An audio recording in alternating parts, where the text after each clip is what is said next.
Hi, my name is Sachin Takmare and you are welcome to the 11th video of this series. मागील व्हिडिओमध्ये आपण पाहिलं की ANN artificial neural network म्हणजे काय आणि ते कसं काम करतं. पण ANNचे काही लिमिटेशन्स आहेत, त्यामध्ये काही प्रॉब्लेम्स आहेत. ANN आर्किटेक्चर सर्व प्रकारच्या डेटावर काही काळ वापरल्यानंतर सायंटिस्टच्या असं लक्षात आलं की ANN नंबर डेटा किंवा टॅब्युलर डेटा म्हणजेच एक्सेल फॉर्मॅटच्या डेटावर चांगलं काम करू शकतं. पण इतर टाईपच्या डेटावर योग्य रिझल्ट देऊ शकत नाही. जसं textual data, image data, audio data, video data. तर रिसर्चर्सनी यावर आपला रिसर्च सुरू ठेवला व काही वर्षाच्या प्रयत्नानंतर जवळपास 1998 या वर्षी ANNच्या पुढील आर्किटेक्चर इन्व्हेंट केलं. त्याचं नाव आहे CNN, कन्व्होल्युशनल न्यूरल नेटवर्क. याची सुरुवात झाली 1980मध्ये एक सायंटिस्ट होते यान लिकुन. यांनी ॲक्च्युली ANNवर खूप एक्सपेरिमेंट्स केले. त्यांना बँकच्या चेकवरील आणि पोस्टल पिन कोड हाताने लिहिलेले नंबर्स ओळखायचे होते. ANN वापरून त्यांनी बराच प्रयत्न केला, पण रिझल्ट चांगले येत नव्हते. मग त्यांनी माणसाचं ब्रेन इमेज कसं प्रोसेस करतं हे स्टडी केलं. आपल्या डोळ्यातील ह्युमन व्हिज्युअल कॉर्टेक्स कशी वर्क करते याचा अभ्यास केला व त्यावरून त्यांनी एक नवीन आयडिया या जगाला दिली, ती म्हणजे कन्व्होल्युशन. त्या आयडियाच्या बेसवर त्यांनी 1989मध्ये एक मॉडेल तयार केलं. त्याचं नाव होतं लीनेट मॉडेल. ते मॉडेल खूप यशस्वी झालं. त्यानंतर यावर बराच रिसर्च झाला व 1996च्या दरम्यान CNN हे आर्किटेक्चर तयार झालं. या CNN आर्किटेक्चरनंतर AIला डोळे आले असं म्हणू लागले. म्हणजे काय तर CNN वापरून नेटवर्क इमेजेस पाहू शकत होतं. त्यातील एजेस, शेप्स, पॉईंट डिटेक्ट करू शकत होतं. तर आपण पहिल्यांदा इमेजेसवर ANN फेल का होतो हे समजून घेऊया. ANNला जे आपण इनपुट देतो ते एकत्र एका वेळी देतो. जेवढे इनपुट फीचर्स आहेत ते आपण आपल्या न्यूरल नेटवर्कला एकत्र देतो व ते पुढे प्रोसेस होऊन त्याचे फायनल आउटपुट आपल्याला मिळतं. जसं मागील एक्झाम्पलमध्ये आपण CGPA आणि IQ हे 2 इनपुट फीचर आपण दिले होते. समजा या इनपुट फीचरचा क्रम मागे पुढे केला किंवा पहिल्यांदा आपण CGPA ऐवजी IQ दिला, तर आपल्या रिझल्टवर काही फरक पडेल का? तर आपल्या इनपुट फीचरचा क्रम बदलला तरी आपल्या आउटपुटवर काहीच फरक पडणार नाही. पण हेच आपण आता इमेजबद्दल बोलू. इमेज बनते खूप साऱ्या पिक्सेल्सने. या पिक्सेलच्या व्हॅल्यूज असतात व इमेजमध्ये पिक्सेलच्या पोझिशनला खूप महत्त्व असतं. इमॅजिन करा एक चेहऱ्याचा फोटो आहे. त्यामध्ये डोळे, नाक आणि ओठ अशा शेप्सची मांडणी करणारे पिक्सेल्स त्यांच्या योग्य ठिकाणी आहेत, ज्यामुळे आपल्याला तो चेहरा व्यवस्थित दिसतो. आता इमॅजिन करा ही पिक्सेलची पोझिशन रँडमली चेंज झाली आणि आपल्याला ओठ, डोळे आणि इतर असे वेगवेगळे दिसायला लागले, तर तो चेहऱ्याचा फोटो कसा दिसेल किंवा तो मे बी चेहऱ्याचा फोटो आहे हे पण आपण ओळखू शकणार नाही. त्यामुळे ANNमध्ये इमेजेसचं असंच असतं. आपण प्रत्येक पिक्सेल हे आपण इनपुट फीचरमधून आपल्या ANNला देतो. त्यामुळे खूप सारे न्यूरॉन्स पण लागतात. खूप सारे ट्रेनेबल पॅरामीटर्स तयार होतात. इमेजमध्ये पिक्सेल पोझिशन रँडम होते व ANN कन्फ्यूज होतं की कोणती पोझिशन कोणत्या पिक्सेलची आहे. तर आपण पाहिलं की CNN हे ह्युमन व्हर्च्युअल कॉर्टेक्सवरून इन्स्पायर्ड आहे. तर आपण पाहू ह्युमन व्हर्च्युअल कॉर्टेक्स कसं काम करतं, म्हणजे माणूस इमेजेस इतक्या सहजपणे कसा ओळखू शकतो. आपल्या मेंदूमध्ये एक विशेष भाग असतो व्हिज्युअल कॉर्टेक्स.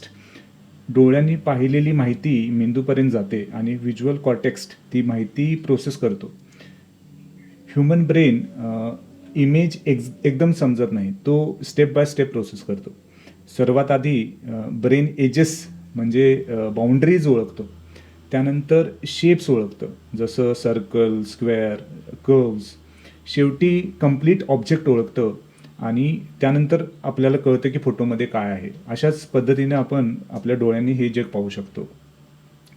आता आपण पाहू मशीन एजेस किंवा बाउंड्रीज कसं ओळखू शकतं. हे समजण्यासाठी इमॅजिन करा की एक फोटो आहे. त्यामध्ये 2 बॉक्स आहेत. वरील बॉक्स व्हाईट कलरचा आहे आणि खालचा बॉक्स ब्लॅक कलरचा आहे. मशीनला या 2 बॉक्सला सेपरेट करणारी एज किंवा बाउंड्री डिटेक्ट करायची आहे. फोटो ब्लॅक अँड व्हाईट आहे, त्याला ग्रे स्केल इमेज म्हणतात. म्हणजे पिक्सेलचे व्हॅल्यू 0 पासून ते 255 पर्यंत असते.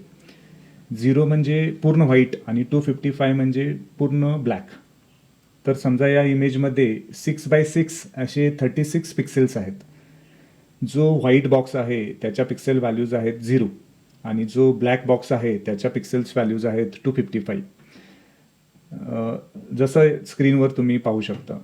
याला म्हणतात mathematical representation of an image. त्यानंतर इथे आपण एक महत्त्वाचा कंपोनंट यूज करणार आहोत, त्याला म्हणतात फिल्टर किंवा कर्नल.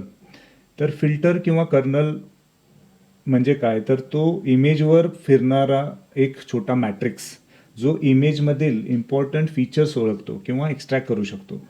वेगवेगळ्या गोष्टी एक्स्ट्रॅक्ट करण्यासाठी या फिल्टरच्या व्हॅल्यूज बदलू शकतात. जसं हॉरिझॉन्टल एक एज डिटेक्ट करण्यासाठी ठराविक कॉम्बिनेशनचा फिल्टर, असे खूप सारे फिल्टर्स असू शकतात. आता हा फिल्टर इमेजवर फिरतो, रोल होतो किंवा मूव्ह होतो, म्हणजेच कन्व्हॉल्व होतो. तर इमेज आणि फिल्टरमधील करस्पॉन्डिंग पिक्सेल्सचा मल्टिप्लिकेशन होऊन त्याचं सर्व रिझल्टची ॲडिशन होते व आउटपुट इमेजमधील पहिला पिक्सेल तयार होतो.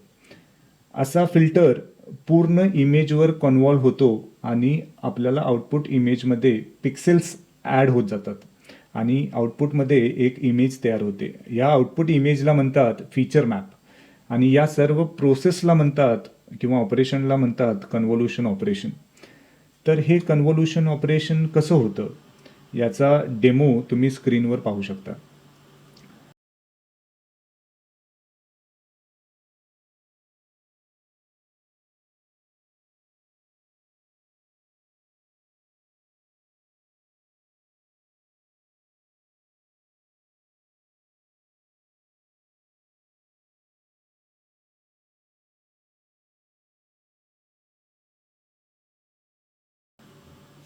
हे झालं ब्लॅक अँड व्हाईट किंवा ग्रे स्केल इमेजचं. तर कलर इमेजमध्ये कन्व्होल्यूशन ऑपरेशन कसं होतं, तर ग्रे स्केलमध्ये पिक्सेल व्हॅल्यूचं एकच चॅनल असतं. तसं कलर इमेजमध्ये 3 चॅनल्स असतात, RGB, रेड, ग्रीन, ब्ल्यू. तर कलर इमेजमध्ये कन्व्होल्यूशन ऑपरेशनसाठी जो फिल्टर यूज होतो त्याला पण 3 चॅनल्स असतात. 3 चॅनल्समधून येणारे आउटपुट प्रत्येक सेल्सची ॲडिशन होऊन आउटपुट इमेजमध्ये ती पहिली पिक्सेल्सच्या रूपात आपल्याला भेटते. असे 100 फिल्टर्स आपण आपल्या इमेजवर कन्व्हॉल्व केले तर इमेजमधून 100 वेगवेगळे फीचर्स एक्स्ट्रॅक्ट करू शकतो. तर आपल्याला यातून 100 आउटपुट म्हणजेच फीचर मॅप्स मिळतात. कन्व्होल्यूशन ऑपरेशन झाल्यावर ओरिजिनल इमेजची साईज कमी होते, त्यामुळे बॉर्डरची इम्पॉर्टंट फीचर्स आपण गमावू शकतो.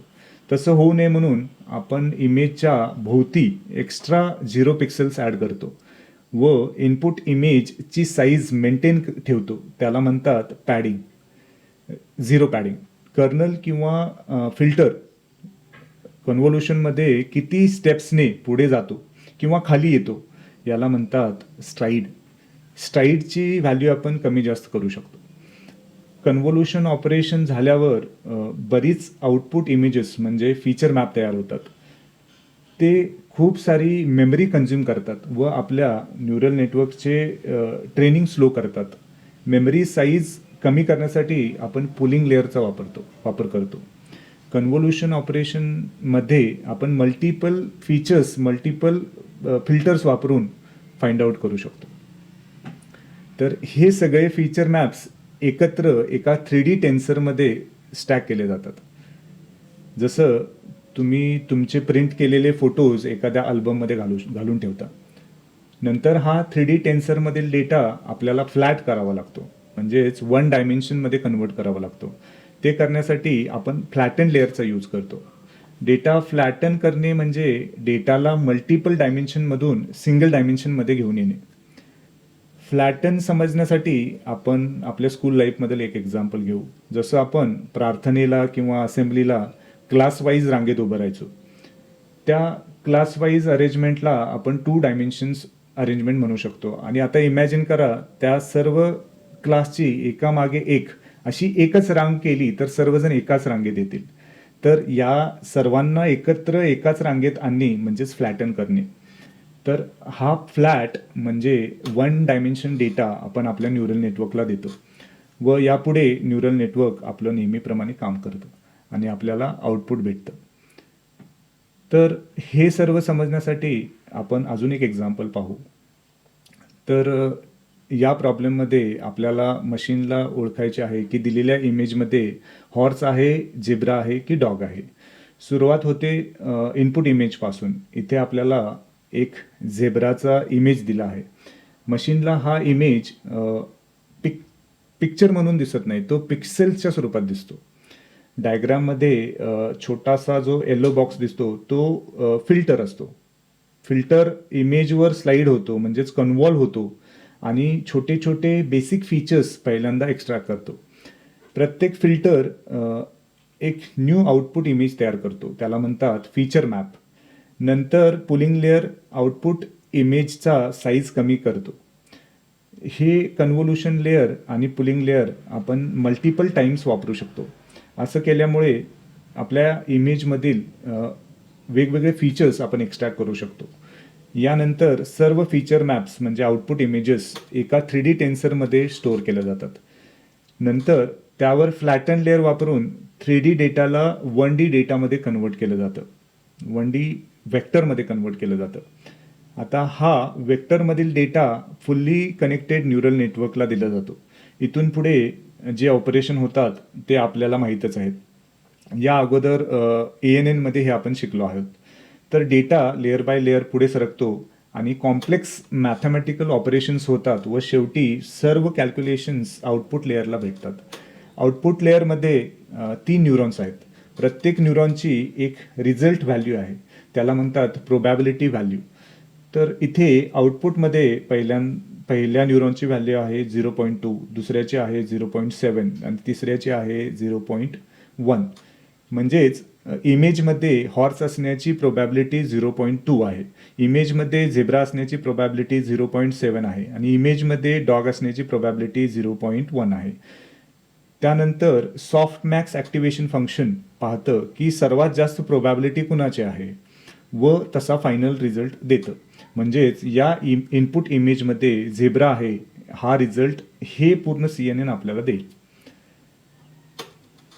तर या व्हिडिओमध्ये आपण पाहिलं की ANNचे काय लिमिटेशन्स आहेत, CNN म्हणजे काय, CNN कसं काम करतं, CNNला AIचे डोळे का म्हणतात.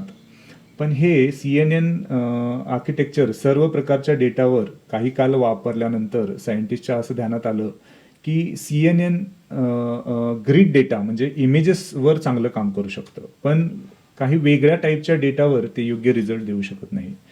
तर रिसर्चर्सनी यावर आपला रिसर्च सुरू ठेवला व पुढच्या वर्षीच लगेच म्हणजेच 1998 मध्ये CNNच्या पुढील आर्किटेक्चर इन्व्हेंट केलं. त्याचं नाव आहे RNN, रिकरंट न्यूरल नेटवर्क.